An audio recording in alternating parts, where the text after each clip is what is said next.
Hello and welcome to the Chapter 1 presentation for the AP Economics Structured Independent Study course. Before we begin, I'd like to remind students that it is strongly recommended that they take notes on all of the chapter presentations using either the Cornell Notes templates or the customized study guides for each chapter that have been provided. Doing so will be helpful in three ways. First, when you're not at a computer, having the study guides and the notes will make it easier to study. Number two, you can bring the notes to discussions in the Resource Center on campus, and that would be helpful. And a third point is that it will help you organize your study process in preparation for chapter exams. It's also highly and strongly recommended that when in chapter presentations, when a supplemental video is referenced, that you pause the chapter presentation and go to the web page that has the link to the supplemental videos and find the video that has been referenced at that point in the chapter presentation and watch that video at that time. Now let's begin Chapter 1, and I'd like to make a few opening comments about Chapter 1.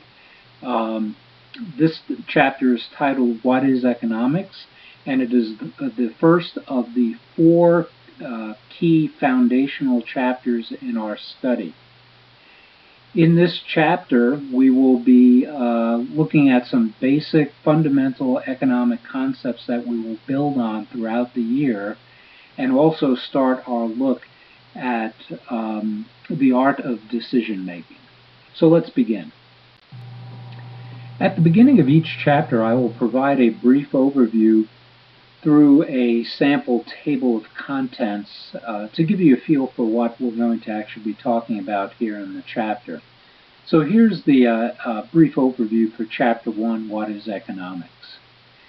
The first thing that I'm going to be talking about is putting the study of economics into context of the social sciences. And in doing so, we'll help define for you and refresh memories in some part about what the social sciences are. We'll also touch on why the social sciences are the most important fields of study, and then give you a good working definition, fundamentals of working definition of economics. That will be followed by an appeal to the students as to why the study of economics and social sciences is particularly important to you, personally, professionally, and as a citizen. And then from there we'll get into some very foundational and fundamental concepts. The first part of the fundamental concepts will be covering the others in the second and third chapters here out of the first four. Specifically, we're going to be looking at the concepts surrounding basic rational decision making, the difference between need. We will be introducing students to the concept of the Rule of 70, the difference between scarcity and shortages, the factors of production, the types of capital that there are. We'll give the students a working definition of wealth and how that is determined, and then we'll conclude Chapter 1 with a brief look at how we study economics, look at the two subsets of the study, micro and macroeconomics, and the characteristics of each. We're now ready to move on and into the chapter, this first chapter, and as I had mentioned a moment ago in the chapter overview, we're going to start with talking about social science, the studies within social science, and where economics fits into those sets of studies. In this brief look at the social sciences and economics as part of them, it may be useful here to step back for a second and put the social sciences in the context of science in general. So let's start with a simple question. What is a science? Well, a science has two aspects to the definition for science. First, it's a process by which knowledge is obtained from observation and study. Secondly, it can also be a category of knowledge that includes certain skills, facts, principles, and methods of study. This then leads us to a second simple question: what types of sciences are there? And there generally are three categories that most people are familiar with. The first are the physical sciences, the second natural sciences, and then the social sciences, which is what we're dealing with the study of economics. Let's take a moment and look at each one of these in just slightly more depth to help put them in sharper perspective. And we'll start with the physical sciences. So what is a physical science? Simply stated, it's a field of study that examines non-living matter or energy. The sub-studies in the physical sciences are things like physics, geology, astronomy, and math. The second science, natural science, is sometimes called life sciences in many respects. It's a field of study that primarily examines living and, in some cases, non-living matter. Some examples here would be biology and chemistry. The third, a social science. It's the studies of societies and social behaviors. It includes a broad range of studies which you may be familiar with: economics, political science, history, sociology, psychology, anthropology, and archaeology. The next question we have in our brief look at the sciences is the question of how they work. Key to understanding how all the sciences work, physical, natural, and social sciences, is the understanding of the scientific approach. The scientific approach is relating questions and theories to evidence. This is sometimes also called the scientific method, and you may have come across this earlier in your education in either a physical or a natural science class. Specifically, it's the characteristics of the physical and natural sciences applied to the scientific approach that set them apart from the social sciences. And the characteristics of the physical and natural sciences are as follows. In the scientific approach, they work with matter that is subject to natural laws.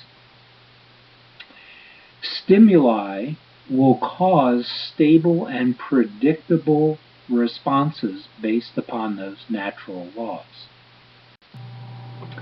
The social sciences are a little bit different. The characteristics are different. The social sciences work with man that has a free will and cannot be made to completely be subject to unyielding laws. However, stimuli will still cause fairly stable, predictable responses in human behavior.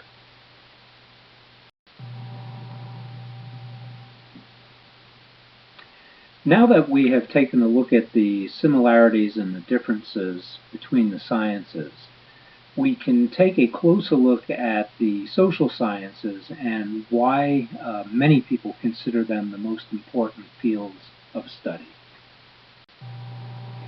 In our quest to understand why the social sciences are the most important fields of study, we must actually turn first to yet another question. And that question is, what determines the fate of cultures and societies? Is it mathematical formulas? Is it natural phenomena that occurs? Or is it the mousetraps, the technologies that we invent? No, what determines the fate of cultures and society is what drives the decisions, behaviors, and actions of human beings. It's who controls the mathematical formulas and mousetraps and what they do with them. It's who controls the reactions to natural phenomenon and what they do in the wake of that phenomenon. And if the wrong people are put in place making the wrong decisions, as we have seen in numerous cases through history, it can really mean the success or the end of a culture or a society. So given this, consider some of the consequences of not investing in the study of the social sciences and not understanding how human nature and society works.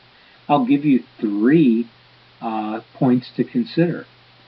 Not understanding why wars and genocide occurs, not understanding why exploitation exists. That covers a wide variety of topics: crime, poverty, even slavery. And also, from a pure economic standpoint, why global economic depressions occur. Okay, so the social sciences are really important fields of study, and economics is one of the studies within the social sciences. So what specifically is it? A great place to start our study of economics is with a definition of the term itself. However, before I give you that definition, I'd like to point something out for students taking notes with either the prepackaged custom study guides that can be found on the website or using Cornell Notes. For those of you using prepackaged custom study guides, you will notice that key terms or key vocabulary is underlined and in quotes. You'll be able to easily match those terms up here during chapter presentation because those terms are highlighted in red. Definitions will either precede the term or immediately follow the term. For those of you taking Cornell Notes, you will want to identify those terms here highlighted in red and make sure that you're getting the term and the definition listed in the left-hand side of your Cornell Notes page. All right, having covered that, let's move on then to the definition of economics. Simply stated, economics is the study of how people seek to satisfy their needs and wants by making decisions. There are three important parts to this definition, and they're highlighted in blue here. Needs and wants, two concepts which we will be looking at a little bit closer here in a few moments, and also the process of making decisions, which we'll be looking at in greater depth in both Chapter 1 and Chapter 2. The definition for economics seems pretty simple. However, what are needs and wants, and how do we go about making decisions? To begin to understand needs and wants and decision making, we must first examine very closely what motivates human behavior. The answer to the question of what motivates human behavior was answered for us by a social psychologist in the early 1900s by the name of Abraham Maslow. Maslow is also considered the inventor of advertising. Maslow said that human behavior was driven by a desire to satisfy sets of needs in a logical order. I'd like to draw your attention to what I have highlighted in blue here and what Maslow said, to satisfy sets of needs in a logical order. What Maslow did was he took needs and categorized them by priority and also linked that to showing how those needs or categories need to be satisfied by human beings in a specific order and having one set dependent upon the other. To illustrate this, Maslow used a building block approach to show how this worked, and this building block approach became known as Maslow's hierarchy of needs. If you're not familiar with the word hierarchy, let me help out here for a moment with that. Hierarchy, from a part of speech standpoint, is a noun, means organized or classified. Some related words are order, structure. Obviously, the opposite of this would be random or chaos. Used in another sentence, hierarchy Here we have the military has a clearly defined hierarchy. Now Maslow used a pyramid to illustrate his concept of the hierarchy of needs. Pyramids are commonly used to illustrate concepts like this for two reasons. First, pyramids are built in a building block approach with one layer being dependent upon the other for the structure. Secondly, pyramids are commonly used for these purposes because they are a symbol of structural strength. Now, Maslow said that the first thing that motivates human behavior is the requirement to satisfy our most fundamental set of needs. And there's nothing more fundamental than our physiological needs. In other words, the need for air, water, food, and waste removal. And those physiological needs that we have, I have listed here in their priority order. And this is real important to the overall concept that Maslow is trying to illustrate here of needs building upon and being dependent upon one another. For example, water and food, although being highly critical needs for survival, are secondary to air, because if we're not getting air, food and water and waste removal will not matter. So the first thing that motivates people in terms of their behavior, Maslow said, is the need for satisfying the survival needs. Now, once that's done, Maslow said that human beings can focus their behavior and their motivations on satisfying the next set of needs up from physiological, which are safety needs, the need to feel security, protection from harm. I want to stop here for a second and point out again the fact that if our physiological needs are not being satisfied, we don't have to worry about our safety needs. Satisfying these and what's motivating us to get them satisfied are dependent on taking care of the most fundamental things first. Now, what Maslow did is he took these first two categories of needs, the fundamental needs, safety and physiological, and grouped them together. And he put a label on them using the word innate, and that's closely related to, if you will, natural, the word natural. And what he meant by this is that we don't spend too much time putting too much thought into getting these physiological and safety needs satisfied, particularly so in an advanced or modern society like we have here in the United States. So these things get taken care of as a matter of course. I'll use an example. We don't plan our day around when we're going to go to the bathroom for waste removal. And generally not too much planning is gone into when we're going to get our hands on some food. Breathing comes as a very natural thing to do, and we don't put too much thought into this.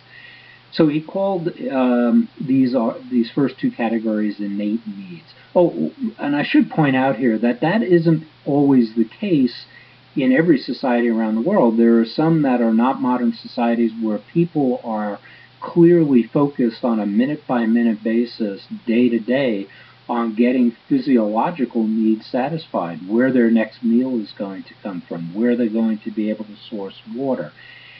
And a lot of thought then goes into, in those cases, the acquisition of those needs. And quite frankly, the people in those types of societies do not focus on very much on the next set of needs that I'll be talking about. Maslow then said that once these primary needs, safety and physiological, are satisfied, the second thing that winds up motivating human behavior is the requirement to satisfy higher level of what he called secondary needs.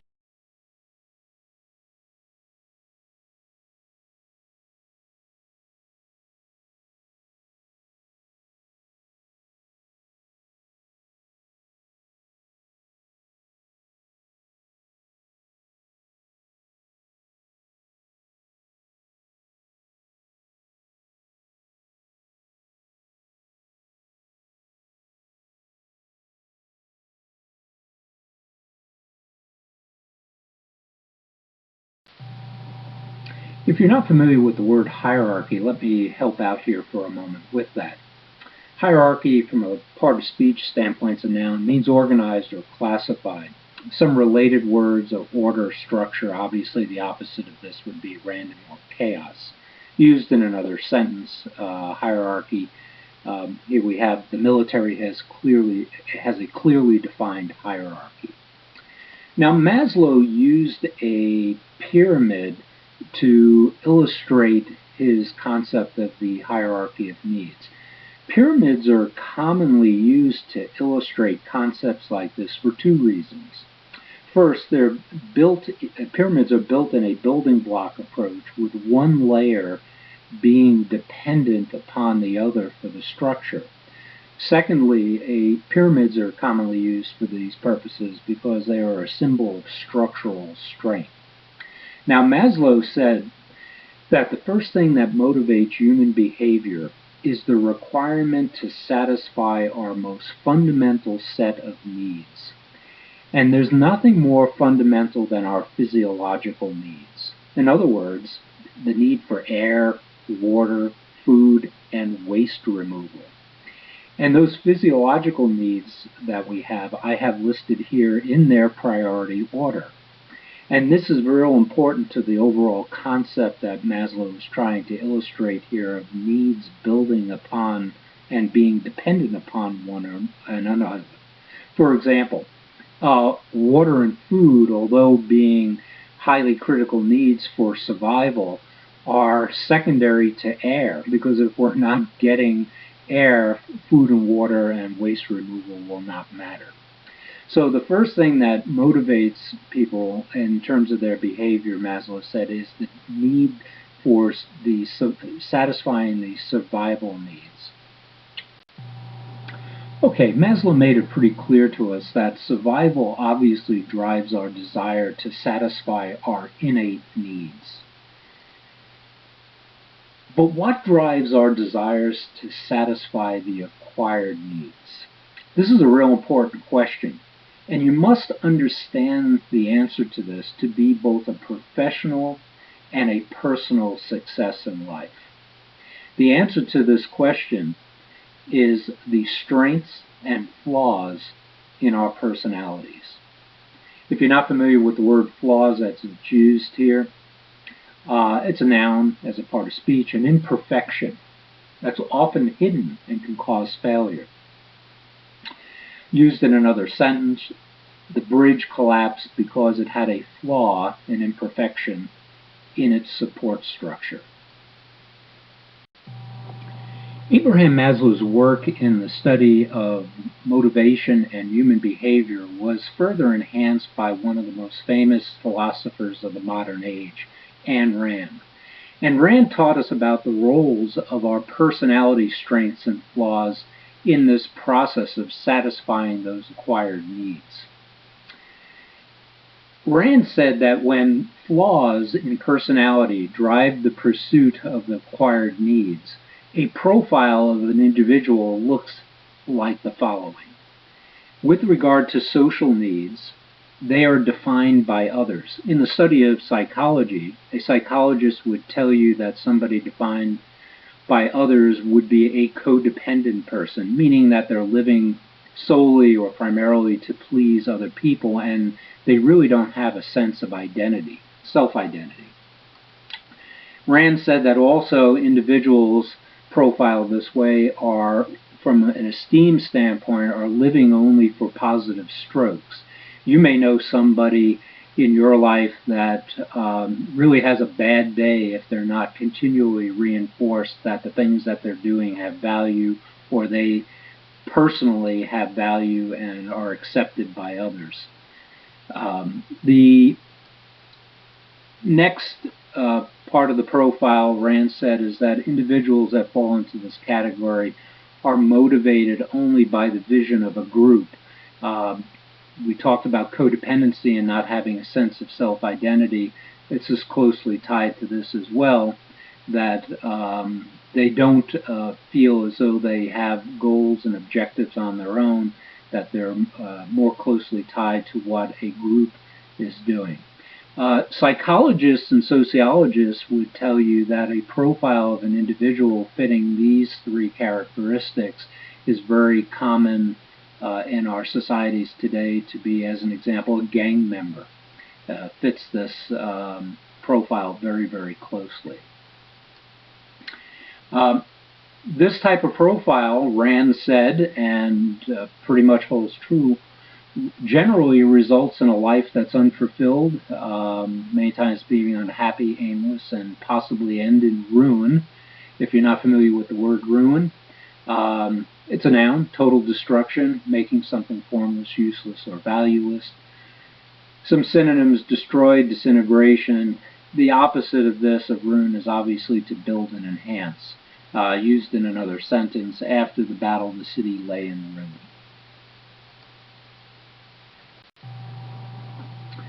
Rand said that when strength drives the pursuit of the acquired needs, we get a different profile of the individual. In this case, you're not defined by others. You're not concerned with status or recognition.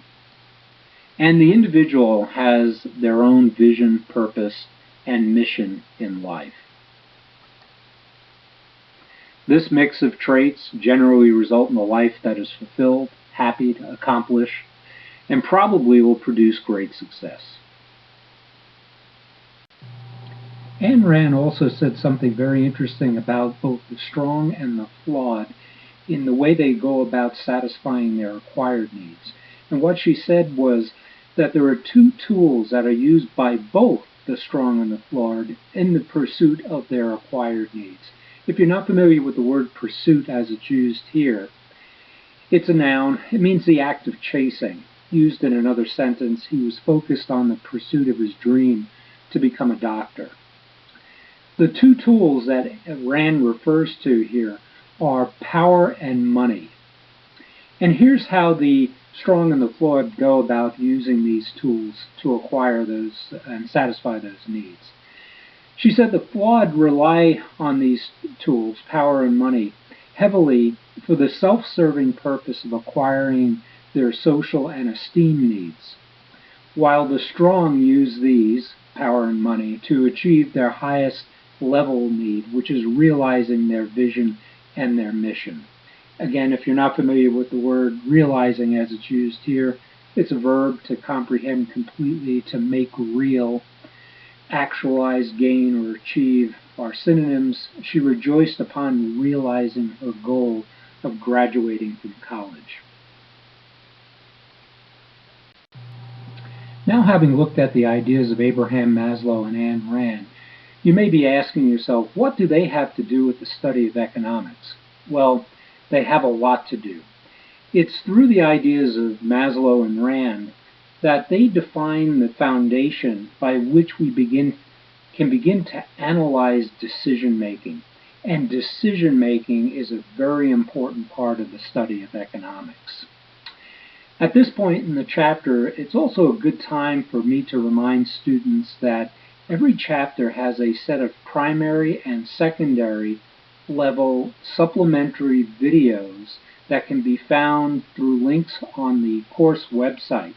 And these videos are great tools. Some of them are very entertaining. All of them are informative, but great tools to help summarize for study purposes the concepts that we've covered in chapters. In this first chapter and the first supplementary video that you find on the website is a review of Abraham Maslow's hierarchy of needs, and a very nice presentation. Students are strongly urged, and it's recommended, that they make themselves available to look at those and use them in their studying for each one of our chapters. Now, before we start to look at the role of decision-making in the study of economics, I'd like to make a practical appeal to you personally as to why you need to understand how to make good decisions in general. And really, there are three reasons for this. The first is so that you can make well-educated and informed decisions for your personal survival in life. The second is so that you can contribute positively to your society as a citizen. And third, so that you can avoid being exploited by the educated, the powerful, and or the wealthy. If you're not familiar with the word exploited as it's used here, here's a little background on it. It means to be taken advantage of. Manipulate, play are related words used in another sentence. One team exploited or took advantage of the flaws, we've looked at that word before, of the other word, of the other to win the game. Okay, let's get started in our deeper look at the decision-making process. Earlier in this chapter, when I gave you the definition of economics, there were two terms within that definition which you see here now, needs and wants. The first step we need to take in studying the decision-making process, and also it's the first step in good decision-making, is to be able to distinguish between what is a true need and what is a want. You see needs is highlighted in red here, so let's define what a need really is. Needs are must-haves to survive. There are no substitutes. Coming off our study of Maslow would tell you that true needs are those physiological needs that we looked at because they come first before all others, and they are the ones we have to satisfy to survive, such as air, water, and food. And yes, I had also added in, when we looked at Maslow's hierarchy, the removal of waste. Those are true needs, the must-haves to survive. But we do live in a modern society, and there are some additional needs, true needs, that are placed upon us to survive or at least be able to function in a modern society.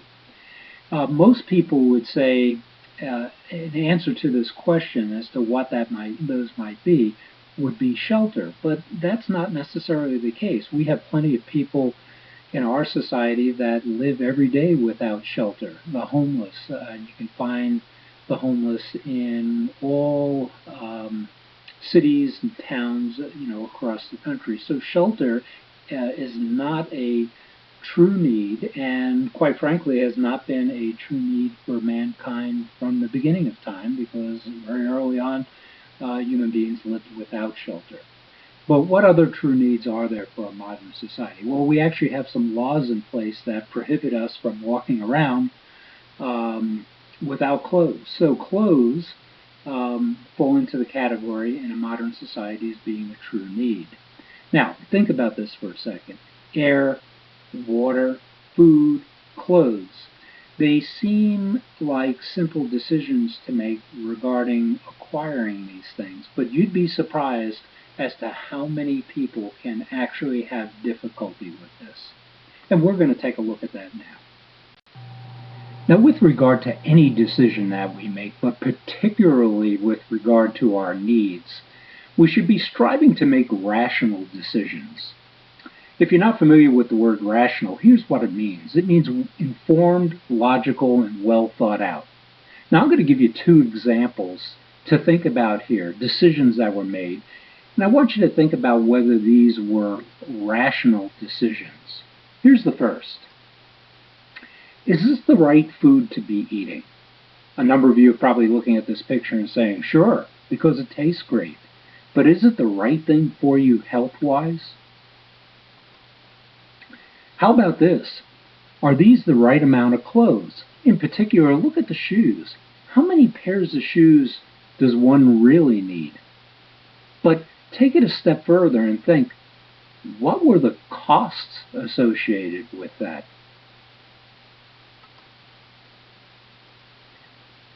Where the strong and the flawed begin to go their separate paths in decision-making is being able to distinguish between what is truly a need and what is a want. And now here's your definition for wants. They're nice to have luxuries.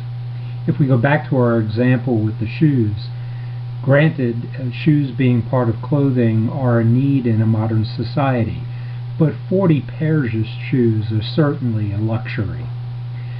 Now our next step in decision making is going to delve a little deeper and show you how the decision making process can be a little bit more complex. I'm going to give you two examples, and I'd like for you to consider two things. Which of these in these examples are luxuries and at what cost, and also overlay that with which are rational decisions. And let's start with something simple. Deodorant. Now, stop here for a second and think about this. Deodorant is certainly truly not a need. People have lived a long time and survived without the use of deodorant. But let's be a little bit more flexible for the moment and say, in a modern society, again, the use of some sort of deodorant is something that would be considered a need or that would be acceptable. Now, just like there are with clothes, there are hundreds, possibly even thousands of different choices of clothing, but also deodorants. And I'm going to pick two here as an example to choose among to illustrate a couple of points. Here we have a basic run-of-the-mill type of simplistic deodorant on the left-hand side, and one of the more what we'll call upscale brands over on the right. The difference between these two, depending upon the store that you may buy them from, roughly can range at about $3 pricing difference between the two. Certainly the one on the left can get the job done, but a lot of people go and they buy the one on the right. Why? Well, I'll bring you back to a point that was made about Abraham Maslow earlier on in this chapter. I had mentioned to you that he was the father of advertising. Well, the people that market products and rely on advertising clearly understand the lessons that Maslow had taught us, and they know there are some people out there looking to get their esteem and social needs satisfied, and they develop products and services targeted at people who have that particular need and are willing to, in many cases, pay additional amounts of money to get those needs satisfied. If you are having trouble understanding what I'm referring to or need a further example, on our course website under Chapter 1 in the supplementary videos, there's an actual Axe commercial. I recommend you go take a look at that and see whether you can figure out what the reference is in terms of getting some guy's needs satisfied back to that category of social and esteem needs. Now you may say to me, well, it's only $3, the difference between the two. Does it really matter? Well, as I'll show you here in a few minutes, every dollar counts, and we actually have some situations where it's more than just $3. It actually runs into the tens of thousands of dollars where people make decisions based upon thinking that they can get certain needs satisfied through the purchase of some products. Now let's move on to another example to illustrate the point. Here's another pretty simple one, and from a decision-making standpoint in modern society, we all need transportation, whether it's to school or work. Transportation is, an integral part of our functioning or a need in our modern society. And just like with clothing and just like with deodorants, there are lots of choices for us with regard to transportation. But which would be considered a luxury and which would be considered a non-luxury, and at what cost? And when does it make choosing one over the other become a more rational decision? Well, here we have a simple type of ride, a standard sedan, and over on the right-hand side we have a Hummer, an upscale vehicle. Actually, interestingly enough, this vehicle was designed for war and use in military situations, not really to drive around the streets of a given city or a town. But yet we see many people having purchased at significant amounts over and above average sedans and other vehicles these Hummers to drive the kids to school or drive to work with no threat of using them in a military situation. But why might these people be willing to spend tens of thousands more for that form of transportation? Well, I suggest to you, as the advertisers would, is that there are some people that need to have their esteem and social needs satisfied by driving a vehicle like that. Well, that's fine if you have plenty of money, but I offer up to you, tens of thousands of dollars are a lot more than the $3 difference between a deodorant. And do you really need a vehicle that's designed for war to get the kids to school or to get yourself to work?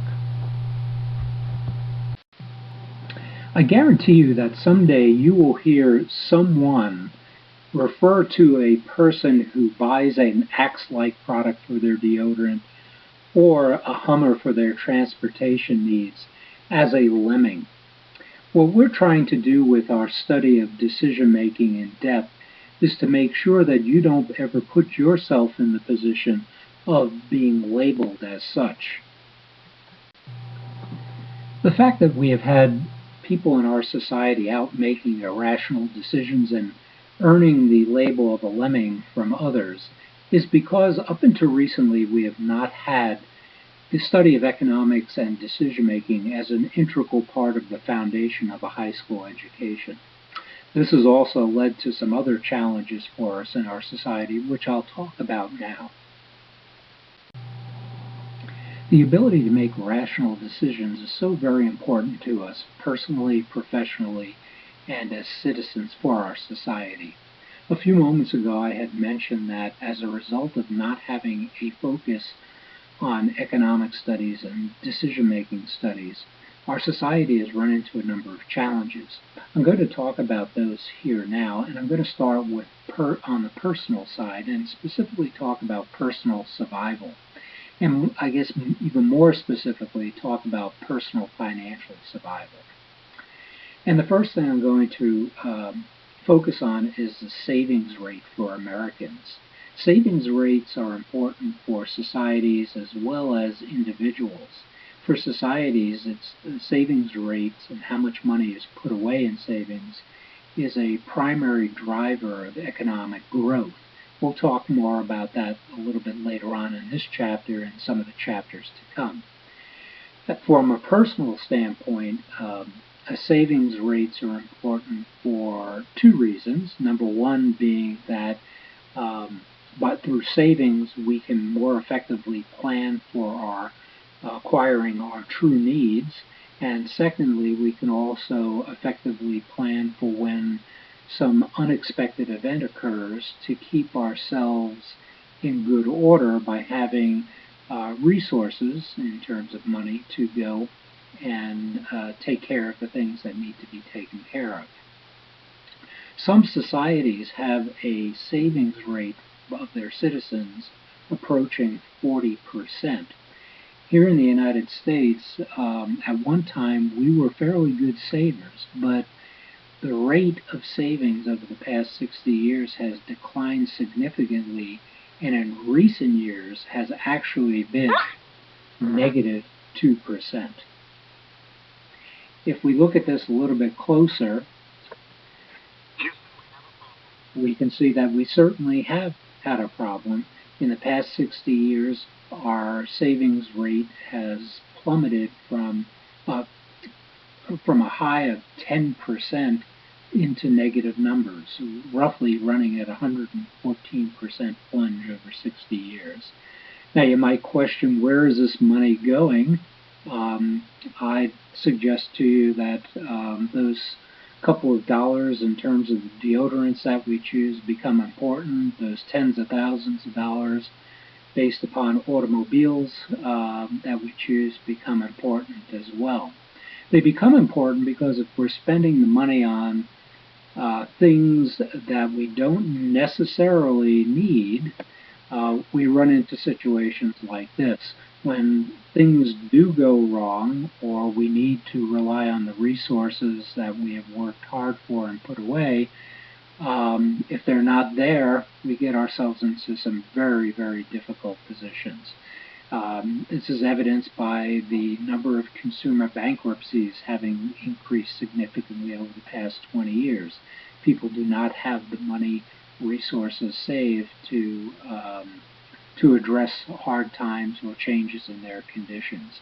And this trend is expected to continue as well because the savings rate has not changed. Again, what are people spending money on? Here's an example. In 2009, the American household had over $9,000 in credit card debt. And that's money that's being spent that they don't have.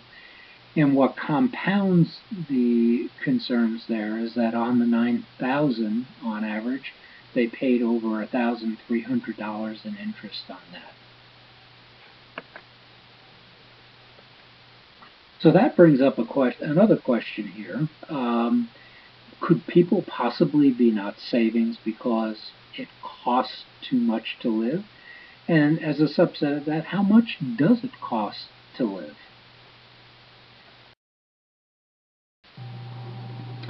To answer the question about how much it costs to live, this is a personal budgeting exercise that I use quite often with students, and they find it very interesting. This is a monthly list of expenses that's based on a 20-year-old adult living on their own in a semi-rural, semi-urban Southern California community. Now, this is just to give us a general idea as to monthly and annual cost of living. As you go down this list and look at the particular items, you may want to change the dollar amounts or eliminate a category and maybe add in some other category of expense. But generally speaking, the numbers aren't going to probably change that much. So again, these are monthly figures. If we take this and add this up, you see that it's a monthly expense total of $2,705. And if we do the simple math and change this to an annual expense figure, it comes out to $32,460. So that's expenses in terms of how much does it cost to live. But the other side of the coin is how much do you earn to be able to pay for your expenses and cover your expenses. So we're going to contrast the expense against income. And we're going to take a look at what determines generally income over the average working lifetime. And in doing so, it's traditional in the study of economics to match this up to education levels because education levels are a strong determinant of an individual's annual income over their working lifetime. And I think it'll be pretty obvious to you what we're doing here. Generally, individuals that do not earn a high school diploma, and by the way, these numbers are right from the government's Bureau of Labor Statistics, show that the average annual income over the working lifetime of somebody without a high school diploma is $18,000 per year. And by the way, as a point of reference for you, that's just about minimum wage, might be slightly over that. With a high school diploma, the statistics show that the annual income over the average working lifetime will be $27,000 a year. Now, a point here on this, with the high school diploma, you don't walk out into your first job earning $27,000 a year. Remember, this is the average annual income over the working lifetime. Probably in the later stages of your career with a high school diploma, you should be able to earn more than $27,000. So it's the average. If you have a trade school certificate or a 2-year college degree, the statistics show that you'll average usually about between $38,000 and $42,000 per year.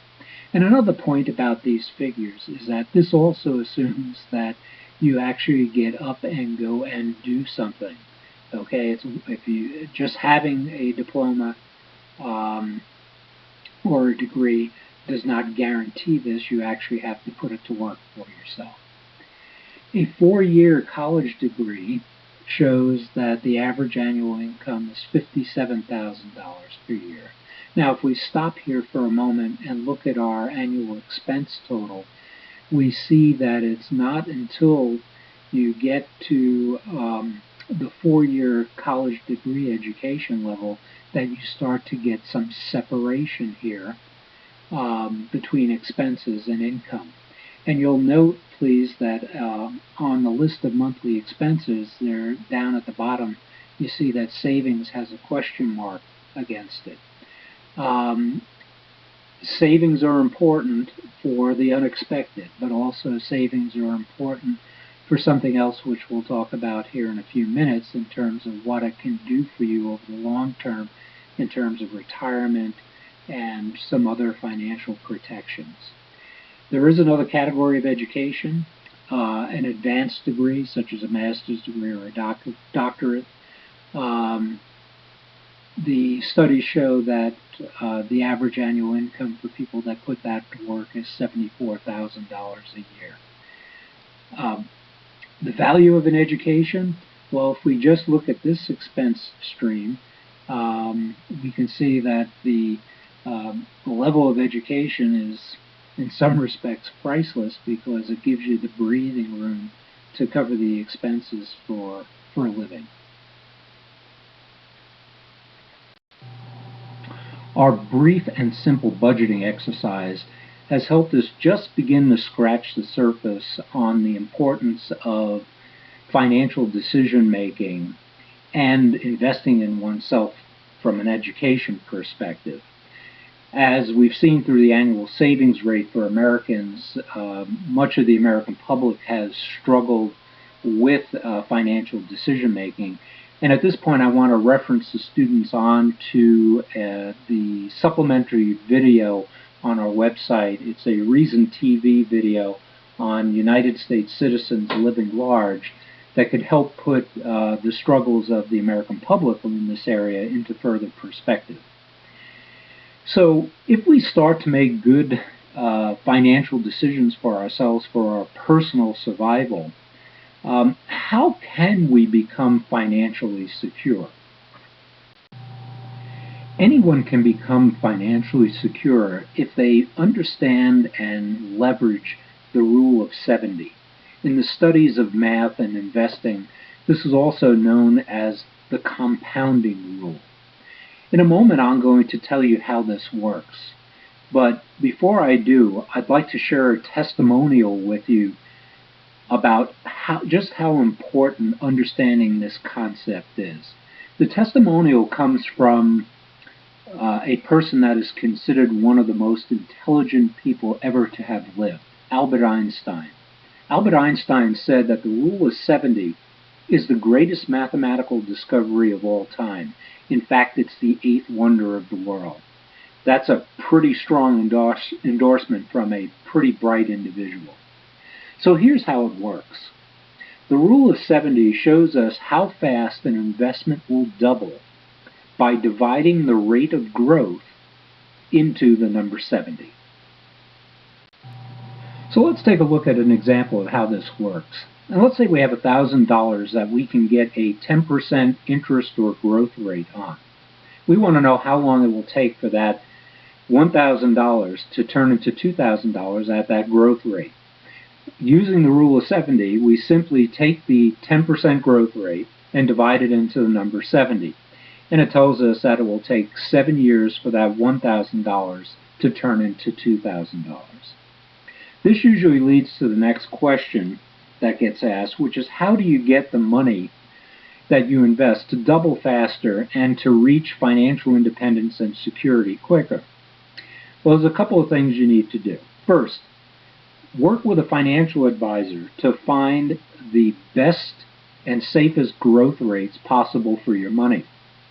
Second, start investing and saving as early as possible. Third, increase your savings as you earn more over your lifetime. And fourth, try to avoid taking any money out of what you have put into your savings and investments. To show you how this works, on our website, you will be able to find under the Course and Personal Resources section an actual rule of 70 illustration of somebody that starts saving at a relatively young age, but by the time they reach 50, they actually have $1,000,000 in the bank. Now let's shift here and take a look for a moment at decisions being made with regard to our national and cultural survival. And in doing so, I'm only going to focus on decisions with regard to taxes and spending. Here's a question for you. Do you know what you pay in taxes? And the answer to that is probably no. And that's very typical for full-time students, even if you don't have a part-time job.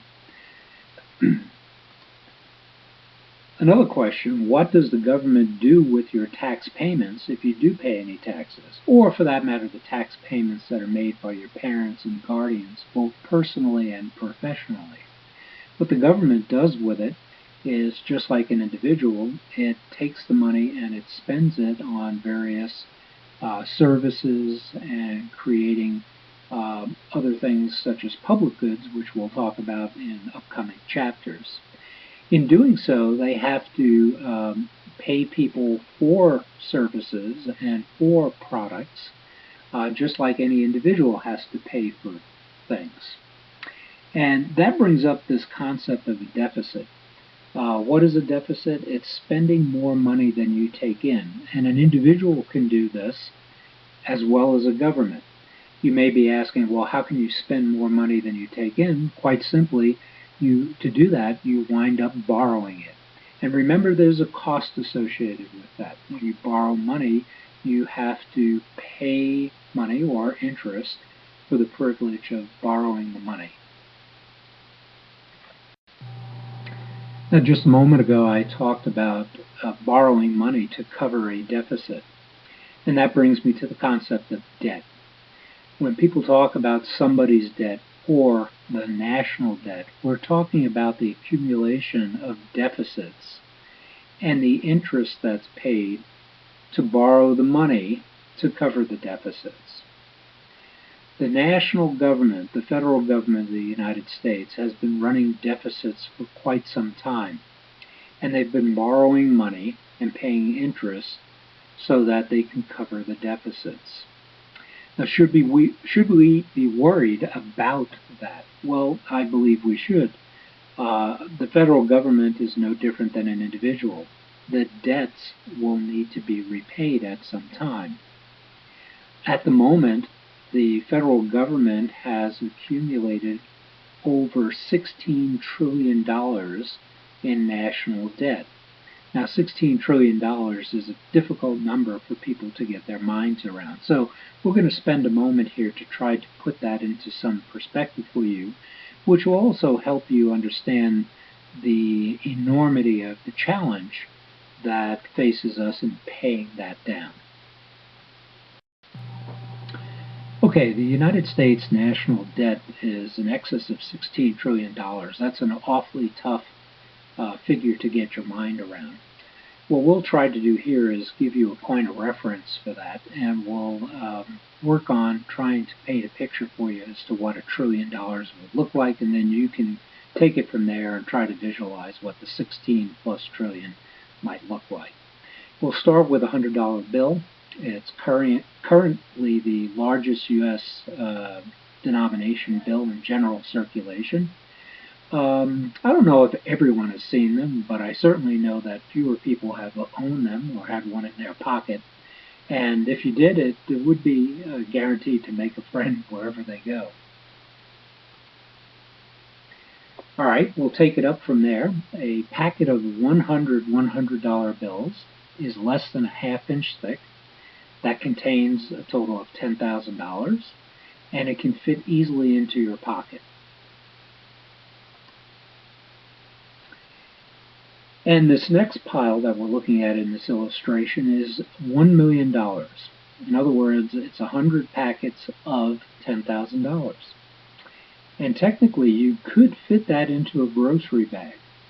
So again, not taking up too much space. While $1 million can be stuffed into a grocery bag, Some people might find that unimpressive. $100 million is a little more respectable. It fits neatly onto a standard shipping pallet. And here we have $1 billion. We've got 10 pallets of bills here, and we're starting to really get a perspective on some size. And here you have $1 trillion. And yes, that's a million or 1,000 billion. It's a 1 followed by 12 zeros. And notice that the pallets that we're looking at here are all double stacked. And remember that they're all $100 bills. Now, a $16 trillion debt would multiply this by 16. And that'll give you a feel for what visually a trillion or 16 trillion might look like. The national debt is enormous, and it is rapidly growing larger every day. Remember, too, that it is also subject to the rule of 70, the compounding rule. We need to get that debt paid down and off as soon as possible because there are greater challenges ahead with it. The biggest challenge comes with the evolution of the Social Security system, Medicare, and Medicaid. Those programs are increasing in costs significantly, and it's by the year 2050 that those three programs alone, Social Security, Medicare, and Medicaid, will cost us as a society 20% more than all the tax receipts that have been brought in by the U.S. government, federal government, based upon the year 2007. So getting the debt paid down and under control is critical to our country's future. Before we move on to this last section and wrapping up Chapter 1 on some foundational technical economic concepts, I want to recommend that students take a moment to visit the course website and view the supplemental videos on the Rule of 70 and national debt. There's a couple on each, and I think they would prove to be very valuable in your studies. Now on to the last section of this chapter for some of these foundational concepts. The first thing that we're going to do is take a look at needs and wants a little differently, more from a technical economic perspective. What are needs and wants? Well, they're goods, which are physical objects, and services, actions or activities that one person performs for another. The second thing we need to do is take a look at how people of a society go about seeking to fulfill their needs and wants. And they do it three ways. One, as individually as consumers. Secondly, as groups through businesses. And third, through governments. Now, as we have seen, the hard part in seeking to meet our needs and wants is actually the decision-making about what to choose, and that holds even for the needs. Now, this usually brings up a question, such as this: why can't we have everything? And the answer to that is no. It's not possible. And then that leads us to usually another question: okay, why?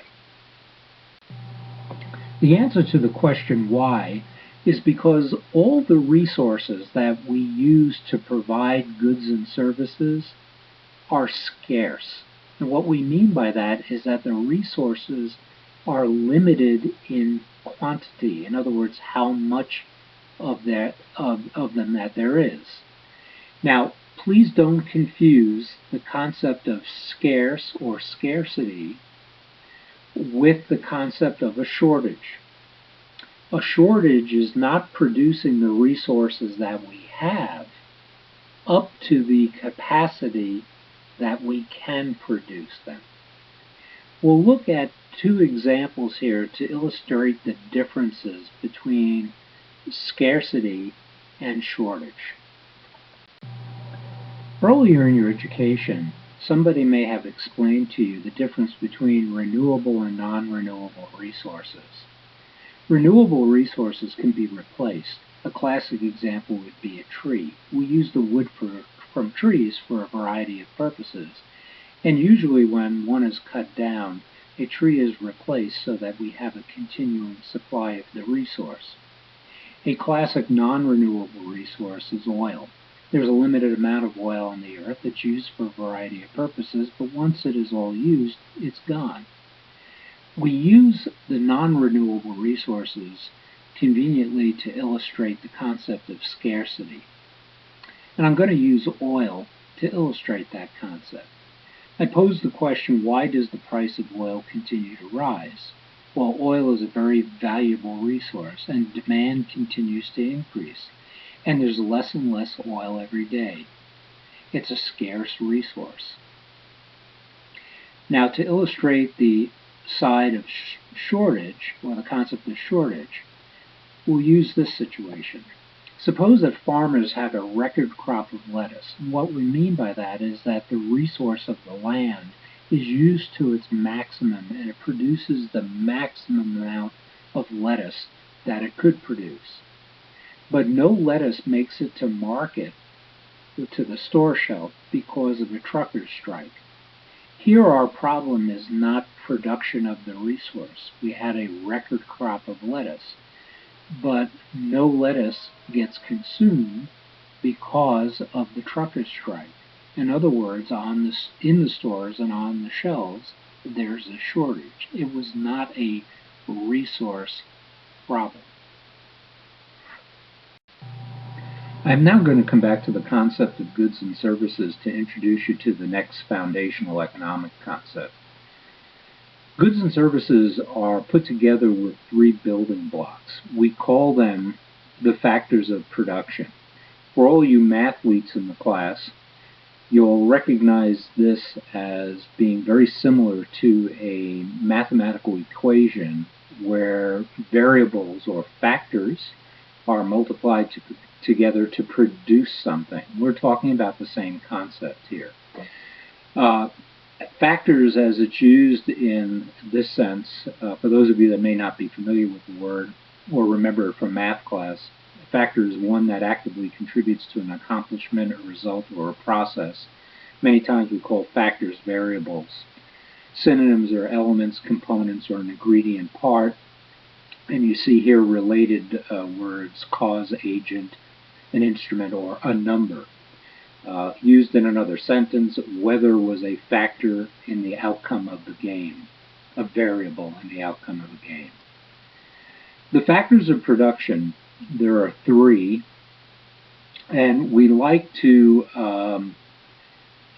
call them the following.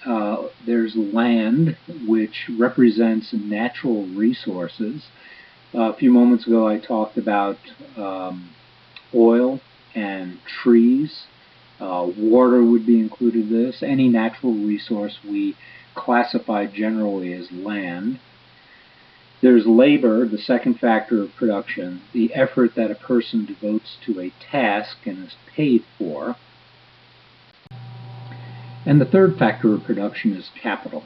And capital is defined as any human-made resource that is used to produce other goods and services. Capital has some unique aspects to it. We're going to examine those a little bit closer here in a few moments. But continuing with our math analogy, here we have our equation with our variables and a product at the end. Land times labor times capital equals goods and services.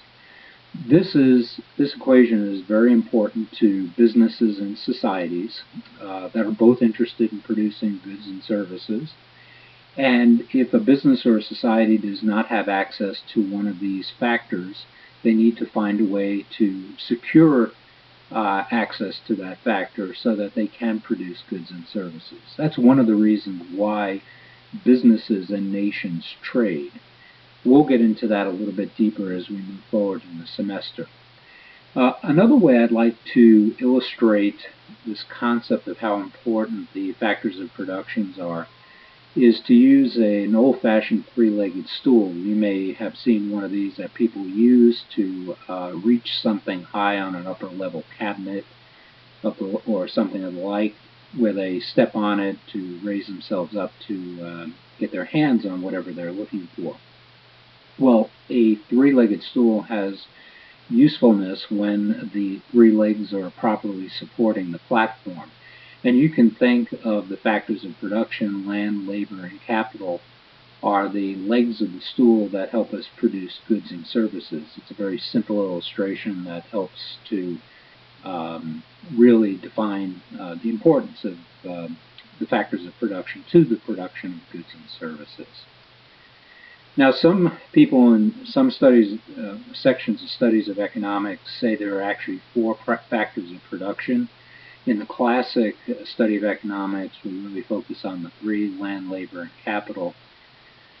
Some others say there are four. They include entrepreneurialism in the mix of the factors of production. As I'll show you here, classically, we do it in a different form. When I mentioned a few moments ago that we'll be looking at capital in further detail in the aspects of it, we actually include entrepreneurialism under capital as a certain type of capital. And that leads us to the question here, well, how many types of capital are there? And let's talk about that. Here are the two types of capital. The first I'd like to talk about is physical capital. Physical capital are things made by humans that are used to create other goods and services. Now, I know this sounds very close to the definition of capital, which we looked at a couple minutes ago, but bear with me.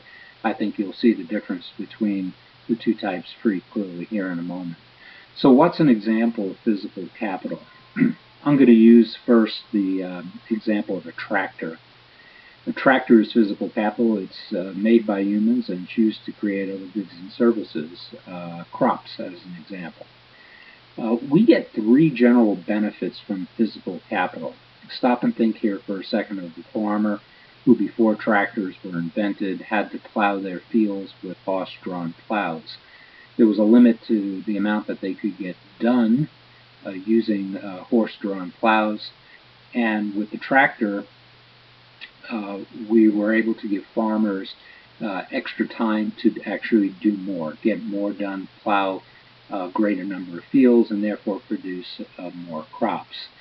Yes, that made them more productive, and that's a natural outgrowth of having extra time. But there's a third benefit here, and I'll continue with the story on farmers, but then also jump to another example as well. The third benefit is that physical capital can provide us with additional knowledge. Continuing with the story of the farmer, by being able to produce more, by being able to plow more and have extra time, the farmer may also have enough time to set aside to go and take a class or a course, as an example, in agronomy that is on fertilizers and watering systems and so forth, to further yet increase their productivity, and would not have been able to spend the time to do that if they didn't have a tool such as a tractor to be able to take care of their fundamental needs very quickly. Here's another example of how physical capital can increase our knowledge: the use of computers. Computers are physical capital. Today, the access that we have to information has made us as a society far more productive than we were 30, 40 years ago. So there's another example of a benefit of physical capital being knowledge and productivity using a different type of equipment. In the classical study of economics, the second type of capital that we refer to is human capital. The knowledge and skills workers gain through education and experience, and that gets applied to the production of goods and services. In Newer Age thinking and study of economics, this is where they have singled human capital out under the title of entrepreneurialism. Now, having been introduced to the factors of production, we can move on to our next fundamental concept, and that's the concept of wealth, and we'll define it here for you. Wealth is simply the value of your factors of production, and we can look at that from an individual personal perspective, a business perspective, as well as a societal perspective. The value of our factors of production will define our wealth. A natural follow-on question is, because we'd all probably like to be as wealthy as we can, how do you create more wealth? And simply, you need to make sure that your capital in the factors of production is being used to create surplus value. If you're not familiar with the word surplus, what it means, it's an adjective being more than or in excess of what is needed or required. Excess, extra, spare, bounty, stockpile. Due to good weather conditions, the farmer ended the year with a surplus after the harvest. Well, continuing along with the farmer analogy here and story, farmers that take advantage of automation like the tractor and physical capital in making sure that they're getting the most out of the land that they have to create a surplus will therefore in return make them wealthier. In wrapping up Chapter 1, our first foundational chapter, we're going to take a brief look at how we're going to approach our study of economics.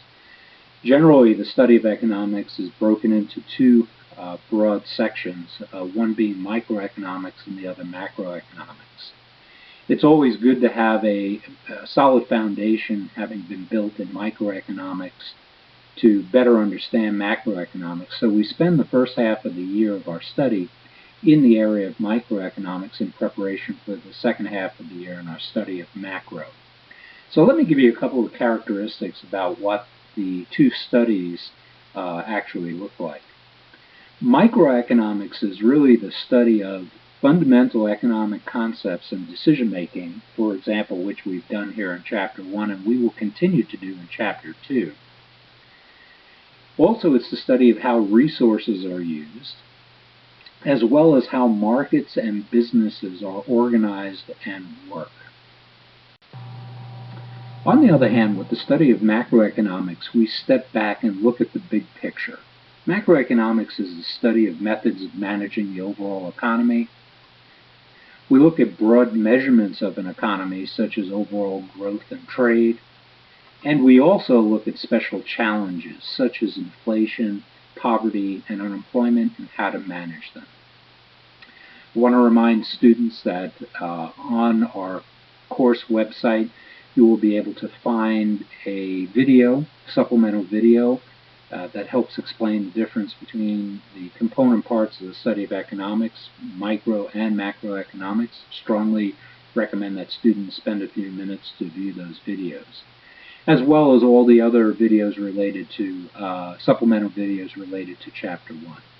This brings us to the conclusion of our Chapter 1 studies. I thank you for your time.